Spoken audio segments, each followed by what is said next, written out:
Yo guys, another day, another vlog na naman.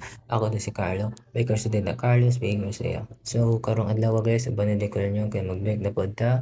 So, wala pa man akong kauban diha. Maganon siya aring sa tag mga plato o kanang mga na diha nakakalat. So, wala pa man akong kauban guys. So, mag-arrange siya ta. So, mao na ni guys, dapat akong kauban fast forward.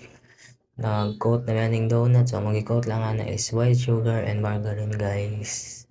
So after that guys is nagbuhat nimi og torta. Magtorta ta for this video. So mao ni guys nagsip na ko og mga dry ingredients. So mahalaga yun ang magsip ta. So mao na ni guys. Nag-mix na ang dry og liquid ingredients. So mao na ni ang kalabasan sa mixer. Gi-mixer na nako. So mao na ni ang kalabasan. So after na guys is gibutang na nako siya sa mga lalagyan niya guys.